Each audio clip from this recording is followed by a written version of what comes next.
If you have missed the day when we did the elevator lab in air quotes, here's a recap for you. So what we did in real life was I hung a force sensor. There you go, box. So when it was hanging on the string, it had a hook like this. When it was hanging on the string at rest, everybody in class said, okay, so since it's at rest, then force of gravity, or mg, remember that's the formula for force of gravity, was equal to the upward force. And since it was on the string, it is a force of tension, and you're welcome to use Ft or just T for it. They were equal because at rest we talk about Newton's first law, net force equals 0, so mg was equal to force of tension. And in this case, the reading of force of tension was 0.81 newtons. So since that was the force of gravity / force of tension, the mass of the force sensor we could find as 0.81 divided by 9.8, 0.83 kilograms when you round it. So that was the mass of our object on the string. Then I also lifted it with a constant velocity. And what we saw was that the forces didn't change. Because remember, Newton's first law works for rest and for constant velocity. And it doesn't matter which direction that constant velocity is. If it's upward, force of tension equals force of gravity. If velocity is constant on the way downward, it is the same situation. So if we have constant velocity upward, tension is equal to gravity. If we have constant velocity downward, tension is still equals to gravity. What I did then was I yanked it upwards. And what that meant was that the tension force was much greater than mg.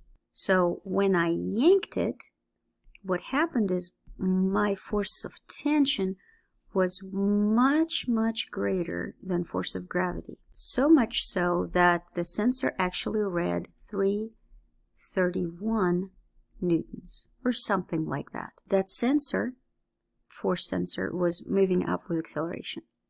And we could calculate that acceleration using Newton's second law, which tells us that net force equals mass times acceleration. Net force for the sensor was tension minus mg. So tension minus mg was mass times acceleration. So from there, acceleration was the difference between tension and mg over mass. And we divided 2.5 by not 88, but 83, 30 meters per second squared. So that was when I yanked it and it was moving up with acceleration. Then I did the opposite. Instead of yanking it upward, I loosened my grip on the string and allowed the force sensor to go down, kind of slide. I didn't let it free fall. I was still hanging on to force of tension, but force of tension was much lower than mg. So much so that it read 0.40 newtons. So then I know that force of gravity is greater than tension, though acceleration is going to be downward. Then I took mg minus tension to be equal to mass times acceleration. So again, that's net force equals mass times acceleration.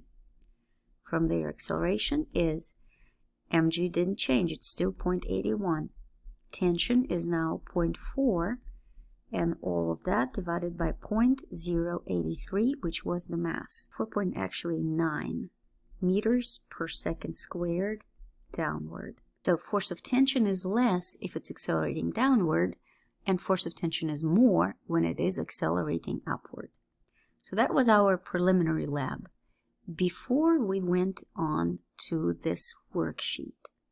So this worksheet shows us a person that is standing on a scale in an elevator. Yes, it is comical, but this right here, the 600 newtons, is the value of the normal force from this platform. So the reading of the scale is normal force. And if it is at rest, the elevator, therefore the person, and even if it's moving up or down at a constant velocity, in other words, if acceleration equals 0, then I can say that mg is also 600 newtons. So if I round g to 10, then the mass of this person is about 60 kilograms.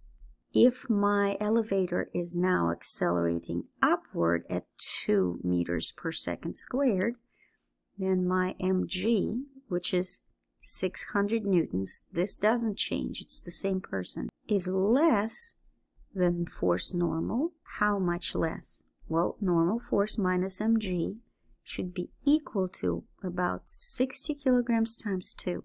So force normal minus mg should be equal to 120 newtons. Then from there, force normal is going to be 600 plus 120, so about 720 newtons. If we want to be more precise, we could take 600 newtons over 9.8. That would give us 61.2 kilograms. Then it's just going to be, our results are going to be more precise. Then normal force is going to be 600, which is mg, plus 2 times 61.2.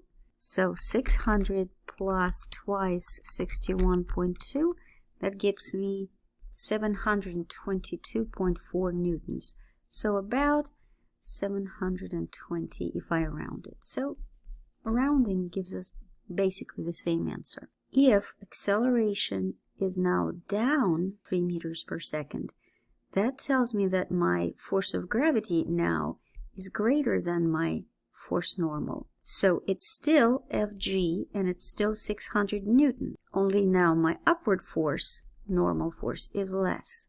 So I'm going to say gravity minus normal force is now equal to 3 times 60 if I want to round it. So 600 minus F normal is going to be 180, from where normal force is going to be 600 minus 180. Normal force is 420 newtons.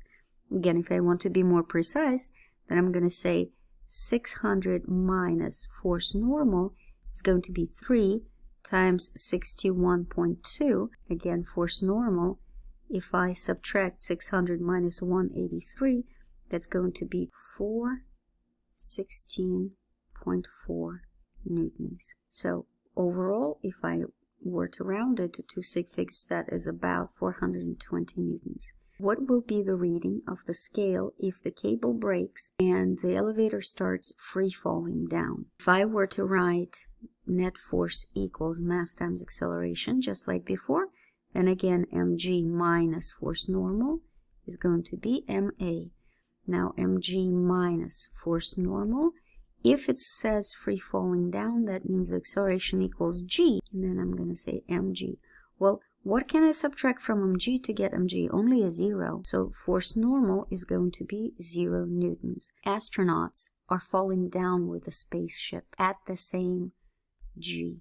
So a spaceship is in free fall all the time with everything that is in it. That is why astronauts feel weightless, because everything that is surrounding them is falling, free falling along with them. So they feel no normal force. And no normal force means that nothing is supporting their weight. That's how they feel weightless. So even though this looks preposterous to you, this was meant to show you how weightlessness exists in space.